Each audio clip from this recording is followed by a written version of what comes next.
Majority Report with Sam Seder. The destiny of America is always safer in the hands of the people than in the conference rooms of any elite. Sam Seder. They are unanimous in their hate for me, and I welcome their hatred. We must guard against the acquisition of unwarranted influence, whether sought or unsought, by the military-industrial complex. The Majority Report with Sam Seder. And I get the feeling you've been cheated.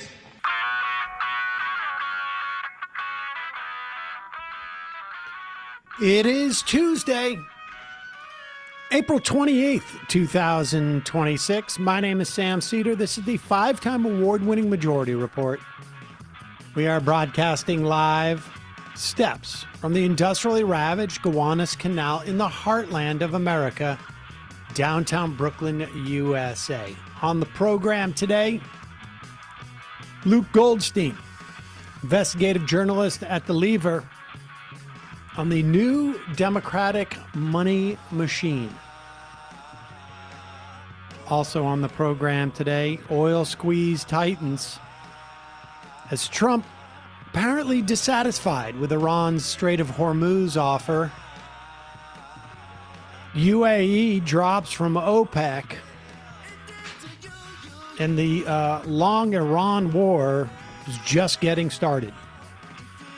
Meanwhile, the FCC prepares a review of Disney's TV license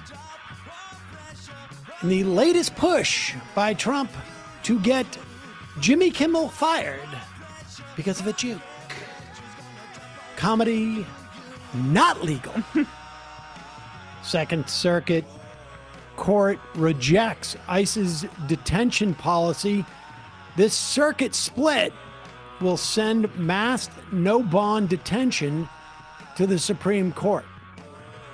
Meanwhile, the wake of this soon-to-be international oil shock, Trump administration quashes two more wind farms by paying out tax dollars to them to not exist. Oy. Texas, Tallarico, latest poll leads Cornyn and Paxton.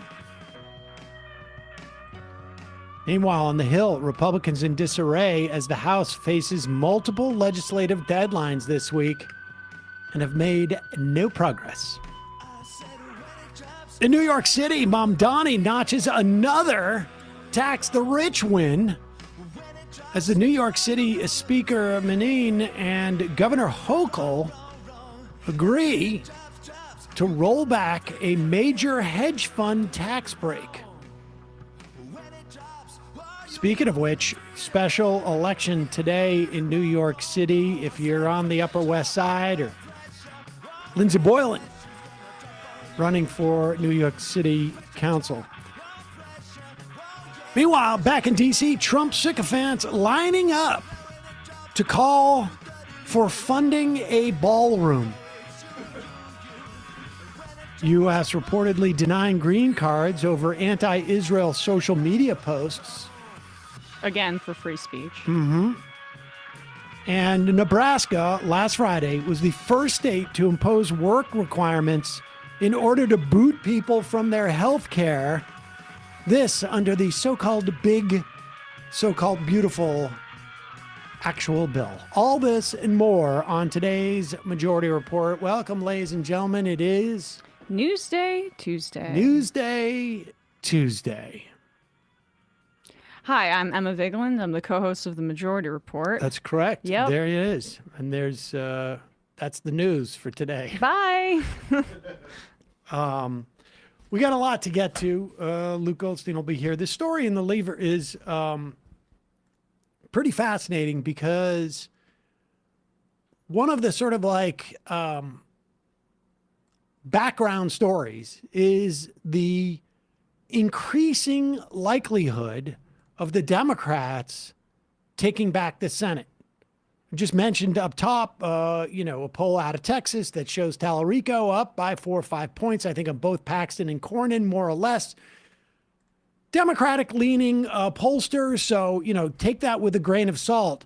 But the idea that we're talking about a fairly legitimate poll where the Democratic nominee is 4 or 5 points up, and we're talking before we get this major oil shock. I mean, obviously prices are up.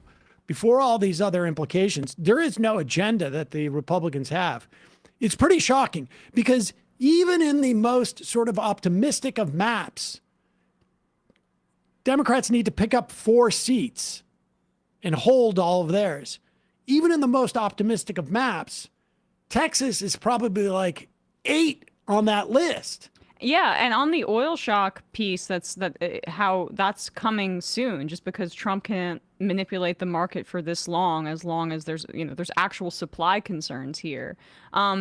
We talked about how in 2024 Benjamin Netanyahu was meeting with Trump, and it seemed like he clearly was trying to hold off on giving Trump the ceasefire win until potentially he won the election. He wanted to hurt the Democrats politically for his own ends and for Israel's ends. I think Iran kind of learned that lesson, and they're trying to punish Trump politically, and they know that they have the leverage to do so, even though they're taking a lot of short-term hits and infrastructural damage. Yeah, and I think they I mean, even more broadly, outside of the election, although that's definitely going to, in the event that the Republicans lose both the House and the Senate, it's going to cause Trump a lot more problems. Iran realizes they have leverage, and they don't want to be bombed in the future willy-nilly like this.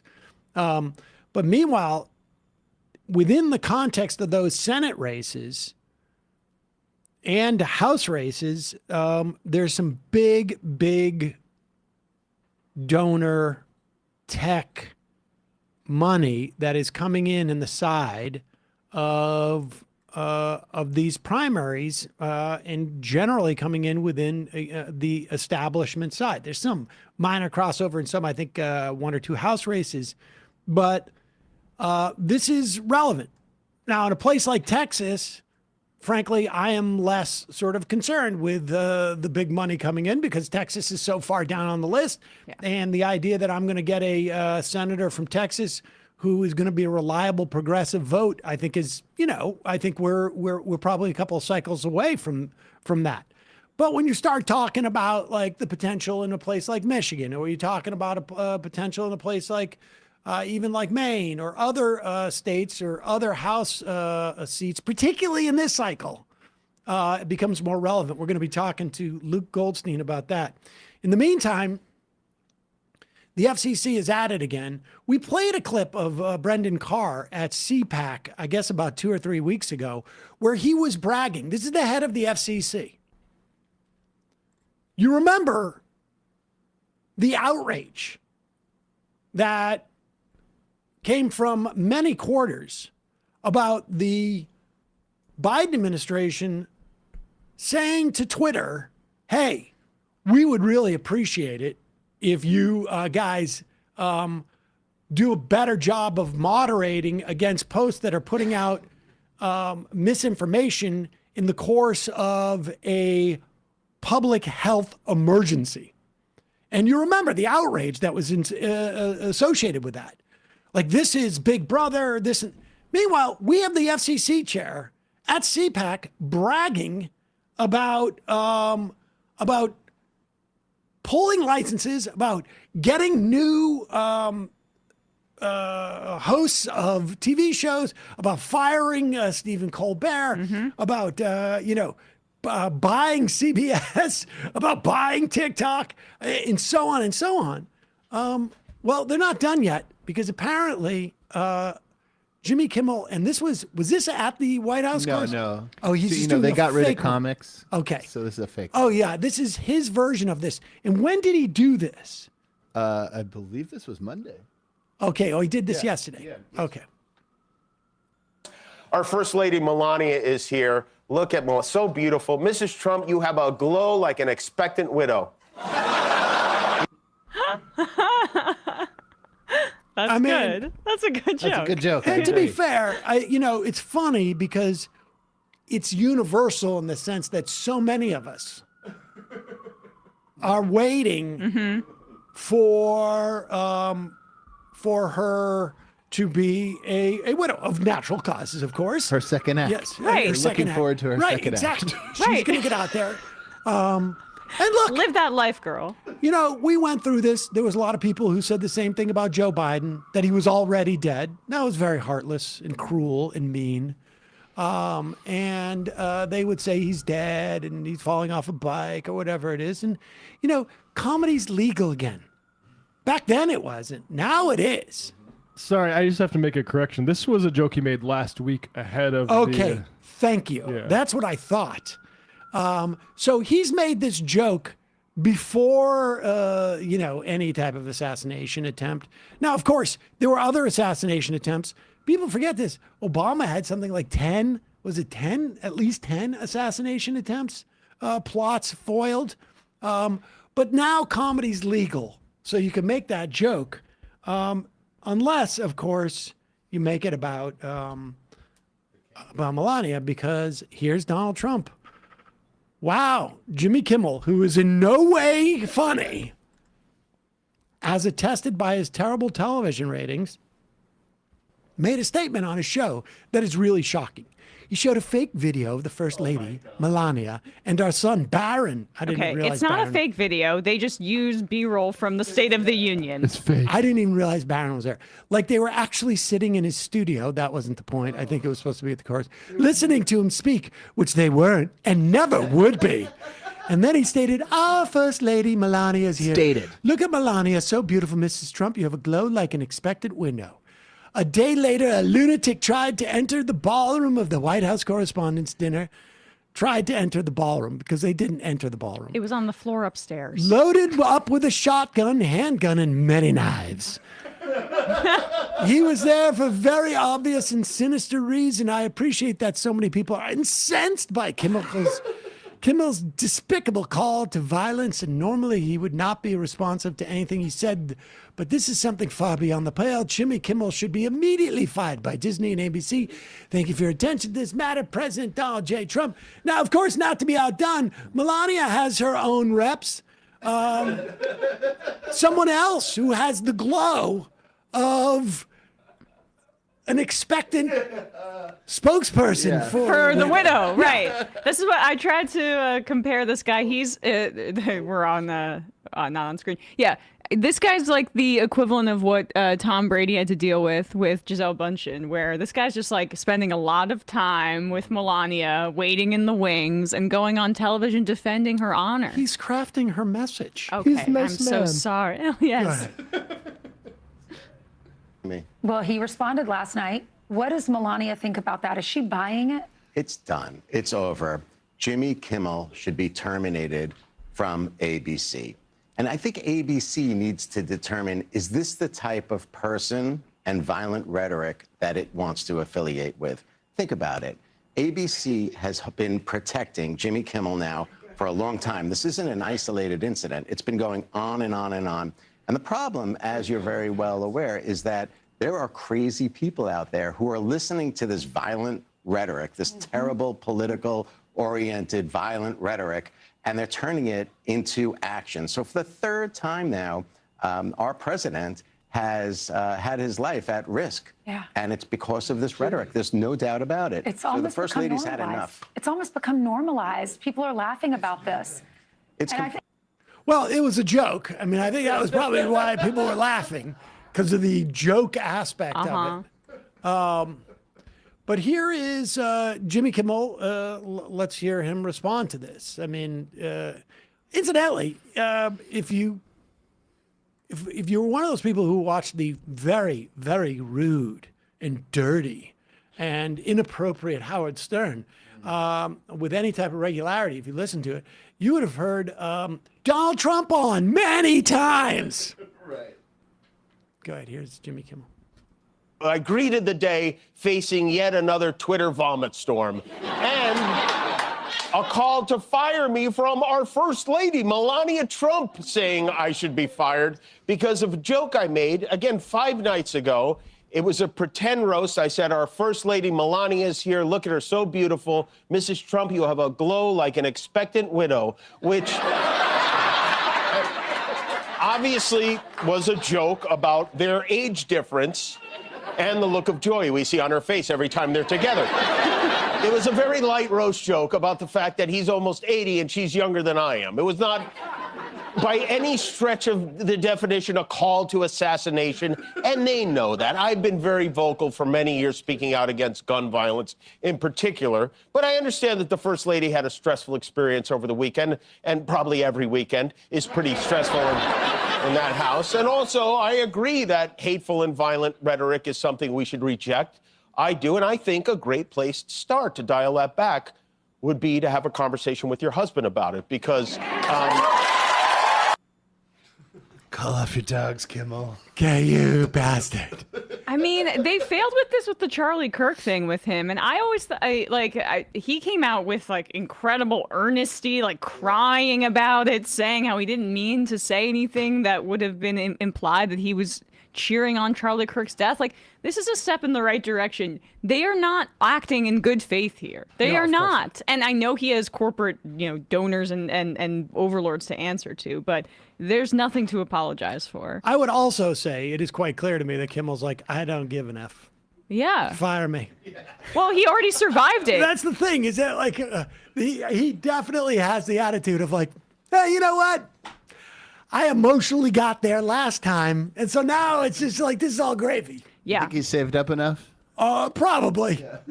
Probably. My guess is, yeah. I get the sense he's probably okay. I wonder, I still can't stop thinking about the senior advisor to Melania Trump. What are they advising each other on? Hair products? I think it was good. I like the head. fact that I didn't realize that Melania Trump was younger than Jimmy Kimmel. Interesting. I didn't realize that either. Well, that's the thing. That's the good thing about this, is that there's a lot of it's also a moment. It's a teachable moment for people. That's my point. Yes. So you're learning stuff. Yeah. In a minute, we're going to be talking to Luke Goldstein, investigative journalist at The Lever. He has written a piece on the new Democratic machine and the billionaires behind it. We will talk to him about that in a minute. Everybody's got a can't miss fitness training hack these days. I myself have started to trying to have more protein around the house. In part because Saul now is a 13-year-old boy, and he's very into it. I'll stop talking about that.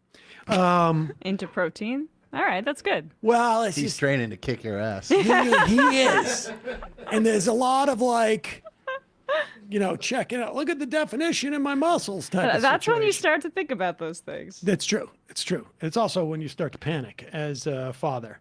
But with that said, I used to feel that way about a lot of the hair care products, just a lot of hype. However, a couple years ago, Nutrafol was interested in endorsing this, what is it? Sponsoring. Sponsoring, thank you. Sponsoring this program. And they sent us some product, but there was nobody who wanted to try it at the time. And then a couple of years later, I start to feel like I'm thinning, maybe with my hair. And I was like, I'm going to try it. And within a couple of months, I started to see some difference in my, particularly shedding after the shower. And so now I'm all in. It is a real game plan for thinning hair. Nutrafol now offers hair growth supplements tailored to men at every age. And this has been a big change. And I really do actually feel like there's been a difference.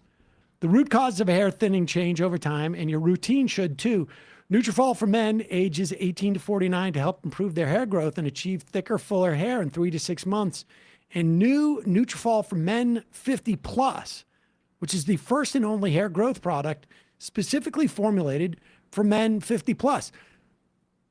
Literally the first thing I do when I get out of the shower is I dry my hair. I think most people do that. But then I look at the towel to see how I'm doing. And my shedding is significantly less. That's the way I measure it. Nutrafol has all sorts of different ways of measuring that they clinically tested, not just the ingredients, but the formulations. So it's literally, they're testing their product. Adding Nutrafol to your daily routine is easy. You order online, no prescription needed, with automated deliveries and free shipping. Will keep you on track. Plus, with a Nutrafol subscription, you can save up to 20% and get added perks to support your hair growth journey. Nutrafol is the #1 dermatologist recommended hair growth supplement. It is trusted by over 1.5 million people, including myself. Start Nutrafol today. Make the hat optional. Visit Nutrafol.com. Enter promo code TMR10 for $10 off your first month subscription and free shipping. Find out why Nutrafol is the best-selling hair growth supplement brand at Nutrafol.com, spelled Nutrafol.com. Promo code TMR10, TMR10. That's Nutrafol.com, promo code TMR10. We'll put the information in the podcast and YouTube description and at majority.fm. Also, we are now, I don't know how many days April has. 31? 30? 30. We are 12 days away from Mother's Day, and you're panicked. What am I going to do? I didn't get a present. I didn't even realize that Mother's Day was in May, you're saying to yourself. Yeah. Well, aside from growing up and figuring this stuff out, Brian. Yeah, what age did you learn this stuff? Because my mom's dead. Mine too. But maybe if you had had a little more attention to when Mother's Day was, whatever.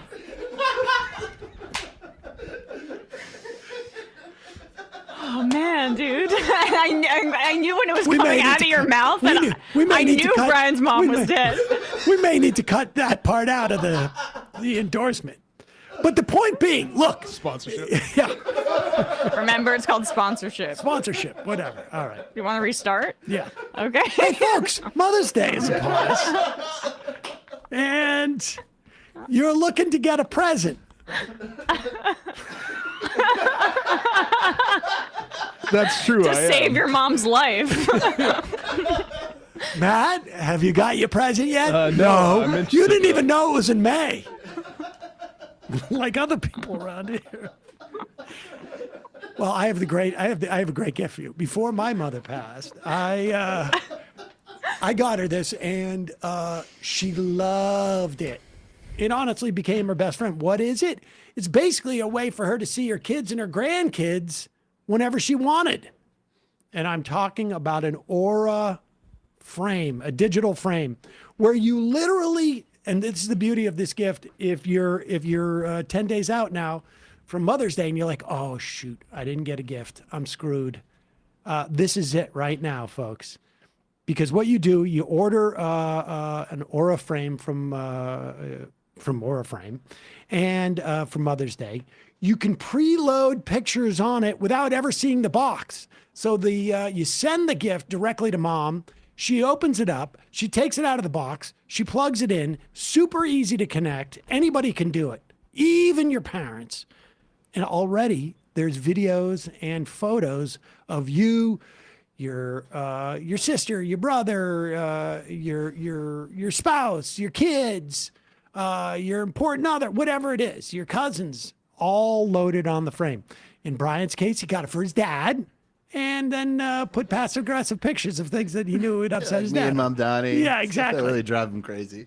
You can make Mother's Day special with Aura Frames. It's named #1 by Wirecutter. You can save on the gifts that moms love by visiting auraframes.com. For a limited time, listeners can get $25 off their best-selling Carver Mat frame with code MAJORITY. That's AURA frames.com, promo code MAJORITY. Support the show by mentioning us at checkout. Terms and conditions apply. Check it out. You will love these. It's a great gift. I've given it many, many times. I gave it to my girlfriend's parents, and they ended up buying one for all their kids. They loved it so much. We'll put that link in the podcast and YouTube description. All right, quick break. When we come back, Luke Goldstein, investigative journalist over at The Lever, on the new Democratic money machine.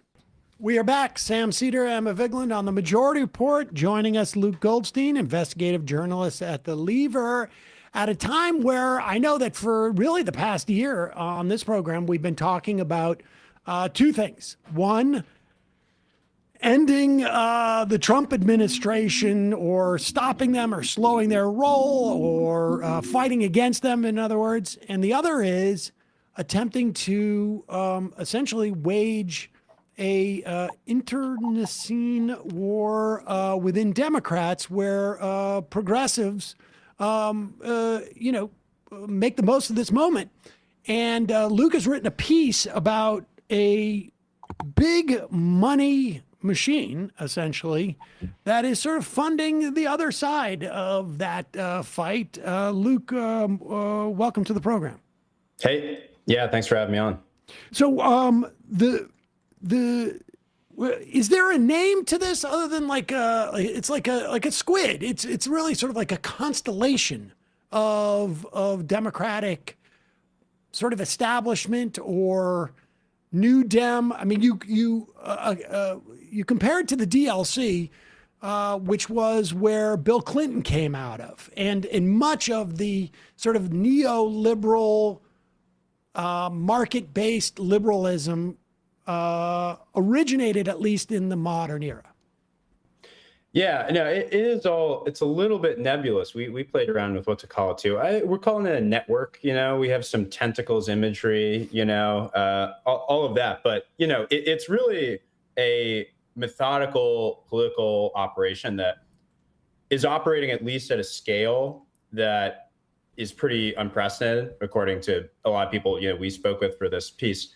I think just to kind of, take a step back here before we get into all the origins, so they're called Majority Democrats and the Bench. They're these kind of twin organizations.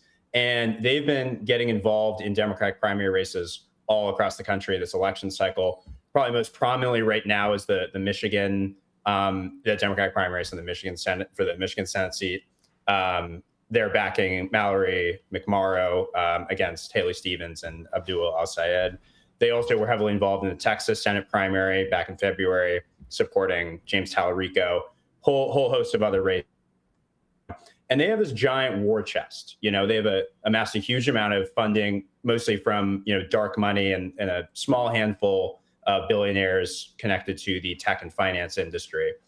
And, they also have this kind of centrist, kind of moderate political orientation. We can get into that more. What really has happened here, though, is they've been involved in a number of controversies, kind of low level. You'd have to be following these races pretty closely to pick up on them. But it keeps happening. And it's related to the fact that the staff for these PACs funded by these two groups happen to also be working as consultants for the campaigns that they're supporting, it's a very unusual relationship. And it just raises some campaign finance concerns. So for this piece, we tried to look into how this whole organization is really structured, who's funding them, and this whole nesting doll of different PACs, LLCs, these kind of shadowy consultancies. And more or less what we discovered here is a very highly tuned political operation that has found loopholes to work much more closely with campaigns than really what we've seen in previous election cycles. Can you expand on what is legally permissible with this kind of coordination, with dark money, with super PACs? Because I think it's helpful for people to have a refresher about what independent expenditures actually constitute versus, say, when you donate directly to a campaign. Yeah. I mean, and this gets tricky pretty quickly. Our campaign finance system right now, there's a lot of norms and recommendations, and then there's actually what the law is, right? But the basic gist here is that after the Citizens United Supreme Court decision in 2010, we kind of have a dual track system right now. If you're an actual campaign for a candidate running for office, you have a whole host of restrictions, contribution limits, and such. But if you're an outside spending vehicle, a super PAC, you can raise as much money as you want, and you can spend unlimited amounts on elections on behalf of a candidate or against other candidates in that race. The one rule here is that you just cannot directly coordinate with the campaigns. There has to be this kind of separation, right? And operatives, pretty much political operatives since that decision, have tried to chip away even at that basic separation. And there's ways around it. Some of them have developed very, very recently. People might remember in the 2024 presidential race, for example, Elon Musk funded this America PAC, right? In the final months of that race, America PAC was hiring canvassers to do door knocking, right? That's the kind of stuff you would associate the campaign, doing. That's what they would be spending their money on. How is America PAC? How do they determine what precincts to go to? How do they have the election data? It's very hard to imagine that was happening without some back and forth coordination with the Trump campaign, right? That was blessed by the Federal Elections Commission. There's another loophole where candidates can join together and create a joint fundraising committee. So similar, you're edging towards a super PAC, but totally legitimate. It's just easier because one donor can cut a large check, and that can be distributed to a bunch of different candidates rather than the donor doing it separately. In 2024, the Federal Elections Commission said a joint fundraising committee can also include a super PAC on that committee. So you can have even more collaboration, coordination between the campaigns and the super PAC. Majority Democrats on the bench do all of that. The thing that really kind of sets them apart is the way they've used consultants as these intermediaries between the outside PAC and the campaign, which can be legitimate and sometimes isn't. You have to have a firewall for that consultant between their work for the PAC and the campaign. And that's where things get really kind of tricky here. And I think there's a lot of still unanswered questions about how majority Democrats and bench work. Some of these consultants are very high powered. It's like Liz Smith, who is, a Pete Buttigieg alum and, has been around for a while, and a handful of sort of other household names. I think, for me, the real story here is because increasingly there is no campaign finance rules, right? Particularly in practice, like there is no, the FEC. I'm sure they find some people, but it really seems, at least on a federal level, they send a lot of letters. Yeah. It's been completely sort of like detoothed. But the real question for me is just sort of like identifying who the money is from and what the point of it is, right? Like, because it's really trying to establish like what politics does this candidate represent? Why does this group of money think that if they give money to this candidate?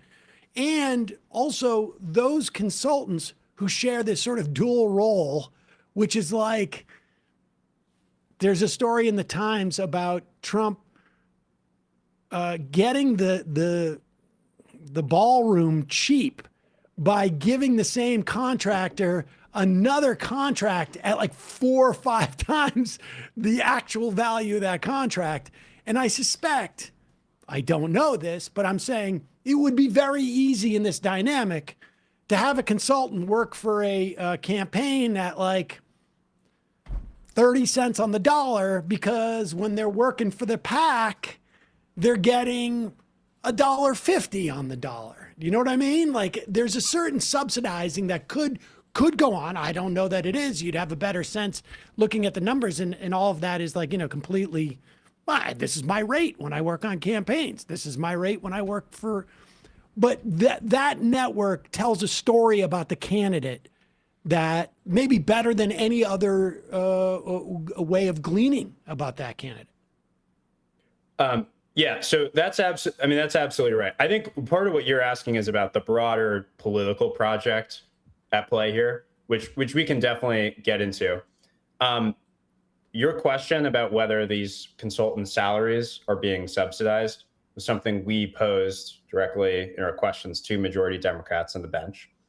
And they've told us that there's a strict firewall for their consultants' work for campaigns and PACs, and that there's no subsidy.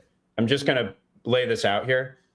One of the PACs involved here, it's called a hybrid PAC, basically gets to operate as a super PAC and can be a normal PAC if they have separate accounts. Tell us the That distinction PAC between a super PAC and an own PAC. I mean, I know it's so yeah. A super PAC, the super PAC side means the independent expenditure arm. So that's you get to spend as much as you want on a race, as long as you're not coordinating with the campaign. So that that's when most people think of like when a PAC spends tons of money on an ad for a race, right? That's who their independent expenditure arm. But a hybrid PAC can also do so, and in technical terms, that's called soft side, i.e. spending. A PAC can also have a hard side where they provide a certain amount of candidate services to a campaign. It just is capped and has to be disclosed the same way that a contribution is to a campaign, right? So it has to be pretty limited. What the bench's hybrid PAC has done is if you go through FEC filings, as we did for all their different entities, it lists the operating expenditures, like who's running the PAC, okay? The entirety of that PAC's operating expenditures are going to this one consultancy called Precinct. And Precinct comes up throughout this whole network. All of the almost all the consultants that we had correspondence with are operating from Precinct emails and are clearly involved with that consultancy. There's no identifying information about this consultancy, very little. We dug into it. We found their Delaware incorporation records. And the authorizing signature, the guy who founded this consultancy, is a guy named Seth London. Seth London is sort of the key to this whole operation. This is all kind of his brainchild. He's a venture capitalist, Democratic Party operative, was in the Obama administration. He wrote this famous memo after the 2024 elections that kind of laid out the whole blueprint for what's been built here. And there's a lot of ideological undercurrents to it. So, at that time, there's this whole debate in the party. Did Democrats lose because they went too far left, or is it because they're sort of too wishy-washy, beholden to corporate power? Seth London, maybe unsurprisingly, kind of fell down on the former, too left-wing, right? And he put out this vision for how are we going to get the soul of the party back, right? How are we going to get more moderate and more to the center? And he lays out all these action items. We're going to create these PACs to intervene in Democratic primaries. We're going to hire X, Y, and Z consultants, names them all out. And this is really sort of final result here. I just want to say, I said this the other day, it would be great if the Democrats had this idea to do an autopsy after the election, and then you could actually look at the data. But nobody thought of that. Nobody thought about doing that or about releasing it. The thing that I find fascinating about this, and I've come to understand over the course of like 20 some odd years following this stuff, is that there is a cohort of people who are political entrepreneurs. I don't know what else to say about this. Who the relationship between their political ideology and money, I don't want to say that money wins out, because I think their political ideology is completely consistent with that, with the idea of money winning out. But this sounds like a way of like, how can I go to the big businessmen who are worried about stuff like Lena Khan in this instance, or something like that. I'm just using this as a shorthand. And Reid Hoffman, of course, involved in this. Reid Hoffman, exactly. Yes. There's a Reid Hoffman sitting there going like, I'm fretting about the economic populism. Really, I mean, even populism, like the return to the economics of the Democrats from the middle part of the 20th century, because I have a lot of concentrated wealth. I want more concentrated wealth. I want less government intervention in the market. And how can I deal with this? And then some smart entrepreneurial guy like this guy says, "Oh, I have an idea." And I'm going to hire all of the people who agree with that and who've worked on these campaigns. And Adam Gentleson just sent me his resume, and we can do this. And then they set up a mechanism in which to let this money flow, and they look for candidates who they feel within the context of these primaries, they either recruit them or they help them because they know their interests are going to be served by these people. I mean, it's not, I don't know if there's any affiliation, but we just saw Janet Mills veto a bipartisan moratorium on data centers in Maine, which is just bizarre. If you're running for in a tight race for senator, it's just a bizarre thing to do. And then 2 days later, $2 million ad buy drops attacking her opponent, Plattner, from like the tech pros who would be very much invested in AI. I mean, so we get a sense of what the dynamic is. I'm not saying that's associated with this, although I wouldn't be shocked if it was. Yeah, no, I mean, I think you're touching on something really important here too, which is along with just this procedural stuff about coordination between PACs and outside, like what are the business ideological interests at play and such. And I think you're right that sometimes for these donors, they're in a certain industry that maybe happens to align with their, ideological priors or and such. But there are certain instances, I think, where the mask slips a little bit more, right? And one of the best examples was, I think, what happened with Reid Hoffman on the campaign trail in 2024, right? Several of his companies and entities he was involved in were being scrutinized by the FTC. He's calling for the Democratic presidential candidate to oust, said head of the agency that's, looking over his shoulder and such. And I think the other part of this operation that's relevant here that we haven't discussed yet is Seth London has also been involved in the creation of the Searchlight Institute, which is more the policy arm of this whole group. They're not as involved in the elections day to day, or the PAC side. They're not legally allowed to. They're in DC and they're pumping out the policy proposals which seem to play a big role influencing the candidates who are then backed by the PACs that Seth London has also helped create.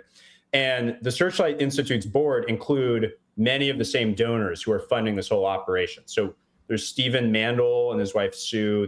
He's a hedge fund guy. He's heavily invested in the Taiwanese semiconductor manufacturing company, TSMC.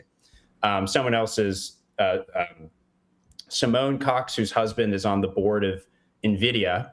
And the Searchlight Institute has been very aggressively pushing a new policy paper related to data centers and AI that's supposed to be the kind of, the more moderate kind of triangulation approach opposed to a data center moratorium, that, Bernie Sanders and the more kind of progressive wing have been pushing for. It's a kind of, tax as you go sort of method. Mallory McMorrow has put out a policy proposal on her campaign site that's pretty much identical to that as well. I think if you look at, Mandel and the Coxes and, their kind of involvement in the tech industry, these major suppliers to the data center build out, I think you kind of see where the business interests play in there as well. You know how I knew that was happening in the background is I just happened to see a Matt Iglesias post promoting something to that effect. That's how I knew it must exist somewhere because, You also just mentioned Adam Gentleson. I think that's his Searchlight. Is yeah. his Searchlight says, yes. Yeah. And I mean, and so this is a way for them to put money and I mean this is part of that internecine fight that we're seeing right now, and it's playing out in ways I think that like nobody could fully anticipate because of, in particular, of how the Democrats are in play for taking over the Senate. And when I look at like the Senate potential, pickups like Plattner, and I mean, Tallarico is up by a couple of points, but that was but in Michigan, Alaska, Maine, like I said, but Nebraska and Iowa, they're playing in. Let's talk a little bit about Iowa. I mean, Iowa and Minnesota, it seems to me we're seeing, in Michigan, obviously, as well, we're seeing them weigh in. Often it's with like sort of just what the establishment Democrats are doing. I got the sense that they realized like Haley Stevens is a dud, and Chuck Schumer and Kristen Gillibrand really messed up.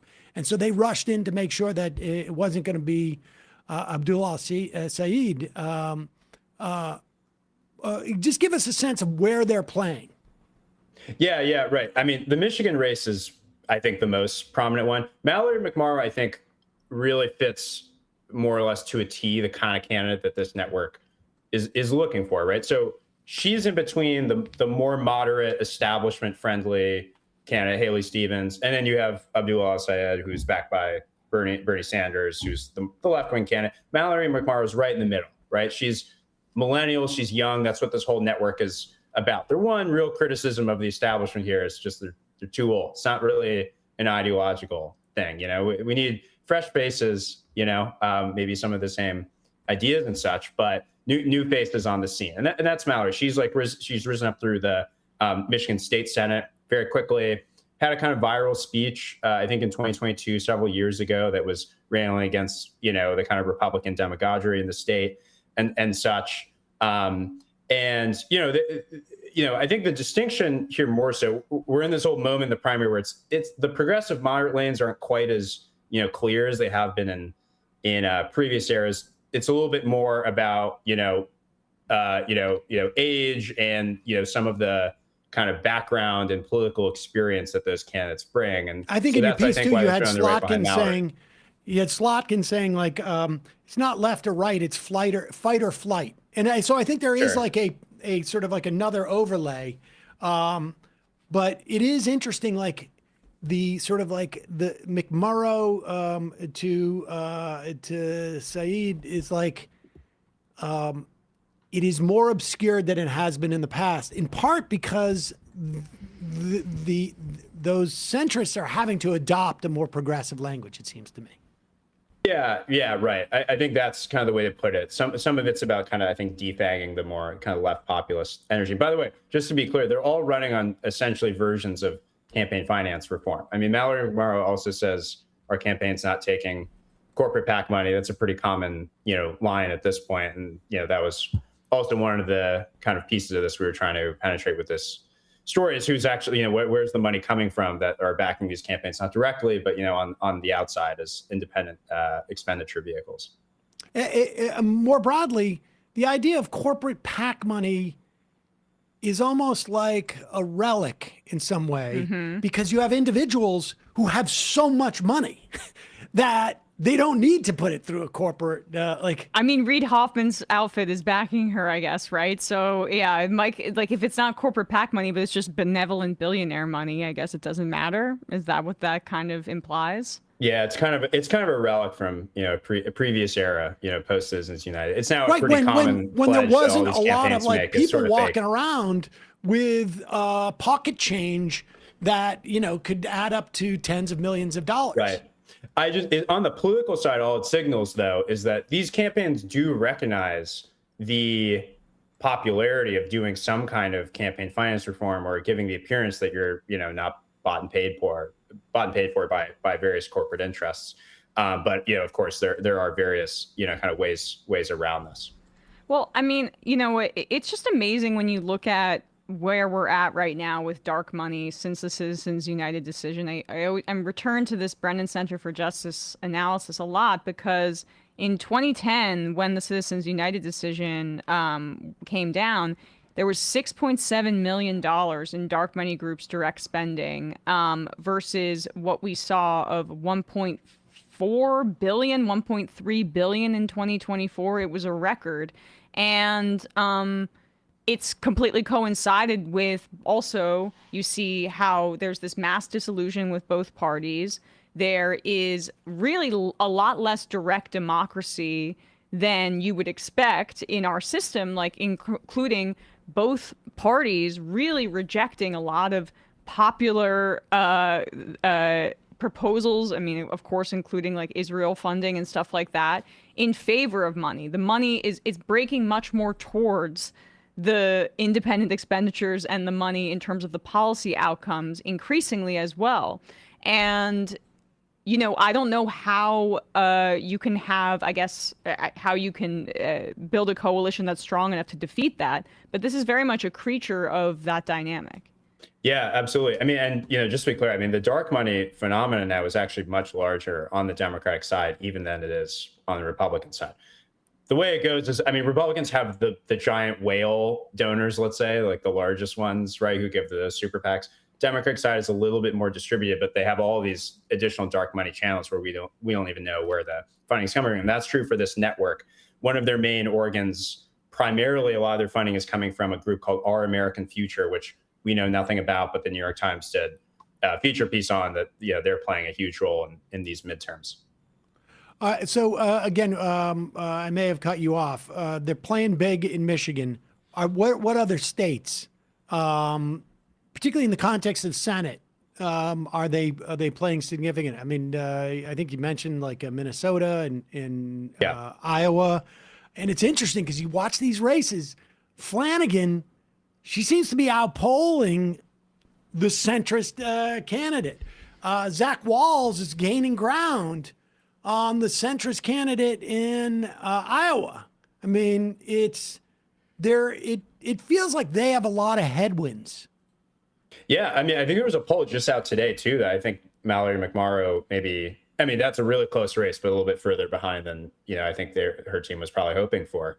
So Josh Turek is the candidate that the bench is backing in Iowa. No, I mean, I think you're right. I think we'll have to see how it shakes out. There's still quite a bit of time here, but the pitch that these groups made for all these candidates that are in their network is we're going to basically give you access to the full suite of professional services that you need to run a campaign. You'll have access to our donor network and such. And these races are going to be a real kind of testing ground. I think one for this group's belief in their kind of ideological priorities, that's where the center of this party is, and also just mechanically in terms of will this operation help their candidates by really pushing the limits of campaign finance law, or is it going to kind of blow back in their faces? That it's already become controversy in a handful of races. I'm not saying it's determinative, at all, but I think there's a little bit of shadiness that's starting to stick to this network. Texas was the main area where that came into play. And in that way, just specifically the last part that you were making, is it because of an ideological or just broadly generic money taint that is creating the controversy? I mean, because there's two things here, right? Like there is, we're going to open up, we have this ideology, we want to spread it. And then also there are innovations, for lack of a better term, in terms of the way that they're staffing and loaning out consultants and whatnot. And there's also a measure of like the practices associated with these type of people. I mean, look, if I'm a political entrepreneur, I'm always going to look to media buys more than, organizing on the ground. If my agenda is to make some cash, because that's where the money is for me. My second job is also covering my ass from my failures of my first job, even though it put money in my pocket. Right. So those controversies, are they because of the taint of who's funding it, or is it around like sort of the weirdness in the way that the staffing goes? Yeah, I mean, look, I think there's two dynamics here. So in the Texas one, it was a little bit more specifically about the role that Liz Smith played. Now, again, how many Texas voters know who Liz Smith is? Zero. I'm sure very little, right? Right. But I think there's this the general sense that it wasn't so much Liz Smith specifically. Jasmine Crockett criticized her potential affiliation with Tallarico because she'd previously worked for, Andrew Cuomo. And I think that's a little bit more of a name that people know. It was more about an influence from Washington and, coastal areas on a Texas. It becomes sort of like a subtextual narrative building. Right. And so this was in the final weeks. Jasmine Crockett sort of, went after Liz Smith and Tallarico. And again, just to kind of demonstrate the slipperiness of this operation here, Liz Smith had been referred to as an advisor to Tallarico. the bench, the group that she does work on behalf of as a spokesperson consultant for, they were back in Tallarico. She claims that she wasn't involved in the campaign. She was just helping on the outside as part of the bench, which was funding and backing Tallarico. So that's how you get some wiggle room. You have more convenience here when there's this kind of distinction for these kind of political maneuvers on the campaign trail. I just think more broadly, though, if you're someone like Tallarico, who, again, to some extent really was picking up more populist messaging, campaign finance and such, once you put yourself in that territory, you also, have to kind of, basically, you have to kind of live up to some of those principles. And I think it also opens you up to, scrutiny if you have this whole dark money network that's, kind of supporting you behind the scenes and, giving you various kind of services supporting the campaign. Well, it's a fascinating piece, Luke Goldstein. We will link to it at majority.fm and in the podcast and YouTube descriptions. Luke Goldstein of The Lever, thanks so much for your time today. I really appreciate it. Yep. Yeah, thanks for having me. Anytime. Thanks, Luke. All right, folks. We went a little longer with that, but it's fascinating because this is really sort of like looking under the hood of this dynamic that has been playing out. And it's becoming more relevant in many respects because of the opportunities that Democrats have to take the Senate. And I just think that it also is instructive for people to understand what the incentives are behind the politics that are frustrating to them. Like, why is there this entire infrastructure that exists that is pushing away the base's requests and demands or what they want the party to look like?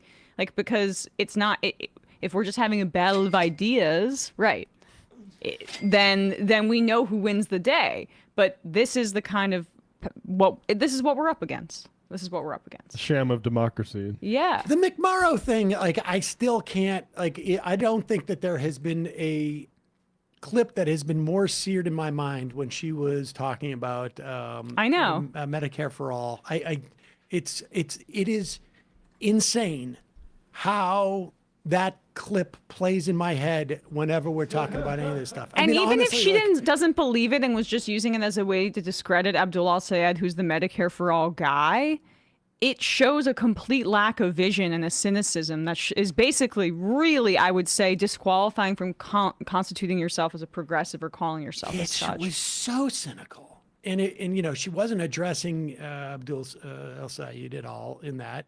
It was just her attacking not just the idea of Medicare for all. We're like, I really like Obama would be like, the country's not ready for that, right? Or we don't want to lose our private insurance, or people, there's all sorts of like hemming and hawing you can do about why not Medicare for all. That falls apart upon scrutiny, but it is contained in terms of like an assault on what would be an incredibly popular policy.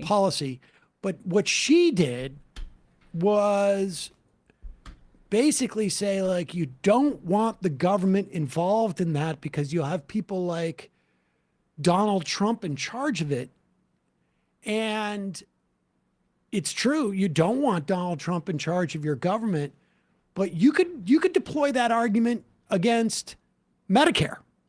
Any government program. You could deploy that argument against Medicaid. In fact, they're kicking right now, as a result of that big, beautiful bill, millions of people off of Medicaid. Nebraska was just the one, they instituted this on Friday. You could make that argument about Social Security. You don't want Donald Trump in charge of your retirement. I mean, it was so cynical. And, I think I am not, someone who I think, like, as far as, like, cynicism goes, like, I get it. But to take out a bedrock principle of not just progressivism, but I mean, that's the fundamental to the Democratic Party. I don't know what's more fundamental than Social Security and Medicare. It's also why I hate the anti-tax movement stuff that was really the only misstep that Chris Van Hollen has had, and I know he has an explanation for it. You asked him about it. I wasn't here for that, unfortunately, but even whatever the hell Katie Porter is doing in that California governor's race, we should not be attacking taxation as a principle. We should not be attacking government as a principle and its foundational functions. It shows a complete lack of vision and the exact lack of vision that led us to this moment. And this vision is in fact the one that Bill Clinton rode into power on in the 90s. Yeah. This is the entire Bill Clinton DLC sort of idea of all this stuff that they tell us are so-called principles are actually hindrances for getting into power and working out deals with Tyson or Walmart or whoever. Jordy, PhD on the IM, and then we'll go to the front half, said, that said, I think both, this story makes it more likely that McMorrow or Tallarico are a new Fetterman. Let me just make this clear. There is no possibility of a new Fetterman, and I'll tell you why. There are always people who tack to the center once they get elected, particularly in states that go back and forth between, Republican and Democratic senators.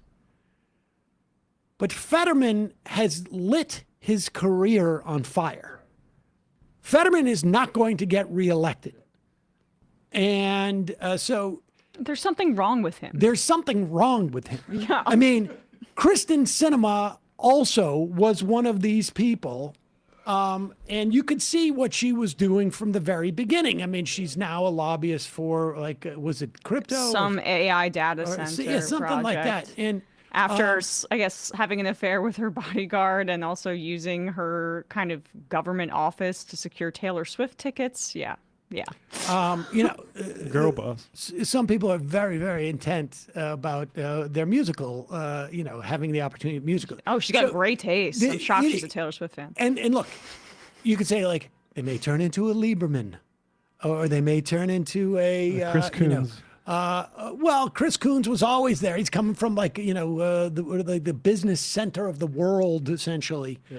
But some of a testery, in some respects, although Tester was somewhat populist. I mean, it is possible, but nobody's turning into a Fetterman. Yeah. I cannot get that response to Medicare for All out of my mind more than any other clip I think I've seen. And I'm talking about, we watch a lot of horrible clips that we don't put on air. This is the one that's seared into my brain. Also, Jordy PhD, the story makes it more likely that McMorrow or Tallarico are a new Fetterman. I think it's McMorrow, there's still a primary to be had here. So we still have a say in who's going to be the nominee here. And I want to just say, Haley Stevens, everybody that's trying to get her to drop out, they are just disgusting anti-feminist garbage that want to see women fail. Let's see a strong woman. Haley Stevens. Yeah, Haley Stevens, really just stick it out through the end. But Tallarico, there's a fear there. We've already said that he's probably not going to govern as one of them if he gets elected as one of the more progressive Democrats, but he's running on an anti-billionaire thing. I think that matters. I think how he's run is very different than some other campaigns in redder states. And the fact that all of his ads are about, it's the billionaires that are ripping you off. It's not the immigrants. It's not trans people. And he does it with this kind of, dorky Christian kindness stuff. That's, I think, fundamentally different than how other Democrats in these situations have run in the past. So I think so too. I'm more optimistic about Tallarico, maybe even than you. I mean, look, I think if we get a Democrat from Texas, it is a positive. Exactly. I mean, even with Fetterman, it's okay, do we want Dr. Oz in there instead? Right. No, we don't. And even then, it's okay, he's going to be replaced by Summer Lee then, because we didn't give Oz the benefit of incumbency, even if you act like they're the same. Yes. So people being this whole meme of we got to avoid ever casting a ballot for a future Fetterman. It's we should be very vigilant on questions particularly Palestine. But I mean, I still think people are a little bit too precious about it. It's going to be really interesting to see what happens, who ends up getting Fetterman's seat. and somebody just said, like, well, he's going to switch to a Republican, he's going to run there. Good luck. Good luck. Because unless he gets 100% of, like, Republican support, he's done. He's cooked. He's 2028 is going to be a tough environment. Look, the argument would be, Fetterman or Khan or Lamb. And the reality is such that at this point, Fetterman has been an incredible annoyance, and he may be even more problematic if the Democrats take the Senate. And he is the determinant vote. Then it's a real problem. But as it stands now, we got to wait and see who ends up with that seat when Fetterman has to run for re-election. Because if that seat moves to the left, in the final analysis, you might not be able to point to any legislation that Fetterman was able to kill. I mean, he hasn't done, outside of being incredibly annoying and sort of, he hasn't really done any damage as of yet, it seems to me. There's potential he could. Yeah. So we'll see. But it's going to be interesting. But yes, Nicola says, I think it's a mistake to leave the stroke out aspect of Fetterman. Without a doubt. I'm sorry. Yeah. There's just no way this guy, is mentally competent. Well, he's not even acting in his best interest as I can understand tacking to the center if you're in Pennsylvania and walking some type of line. But this dude lit his career on fire. He is done. DONE. I'm glad you said Summerlee, and I know we'll go into the fun half, but you saw that Bob Casey is already with like over 2 years until 2028 says he's running for that Fetterman seat and is primarying him. Oh, is Connor Lamb also saying that? Connor Lamb's at least flirted with it, but Casey has essentially officially declared that he's going to run again. And I would love for us to upgrade. So I know Summerlee, maybe that's not what she wants to do, but I think Pennsylvania Democrats are probably worried statewide if they don't have some Western PA representation to win races in the state. And she would be great on that front as long as the Democratic money machine doesn't get in her way. We'll see. We'll see. We got plenty of time to be talking about 2028. Yeah. Folks, just a reminder, it's your support that makes this show possible. You can become a member by going to jointhemajority.report.com. When you do, you not only get the free show free of commercials, you also get the fun half, which is coming up next, where you'll be able to IM us on the IM machine. We also occasionally take phone calls. We took a call or two yesterday, right? Yes, we did. Also, justcoffee.coop, fair trade coffee, hot chocolate. Use your coupon code MAJORITY, get 10% off of a co-op coffee. They have so many different great blends and single origins, and they're a co-op in Madison, Wisconsin, and it's great coffee, and you get a coupon code MAJORITY, 10% off. Matt, what's happening in the Matt Leckian media universe? Yeah, I got a new episode of Left Reckoning coming up right after the show today at about 2:30, where we go back into Russell Brand's moment with Piers Morgan, is biblical meltdown, as I call it. Also, we do talk about, it looks like I froze if you just want to reactivate and deactivate that. But we talk about Bill Maher talking with your buddy David Cross about Zora Mamdani and sort of lecturing him, deactivate and reactivate. So that's coming up at 2:30. We also talked with Dr. Salman Khan, who is back from Gaza as an infectious disease doctor, and we talk about the conditions there and the ongoing genocide. So check that out, patreon.com/leftreckoning. See you in the fun half.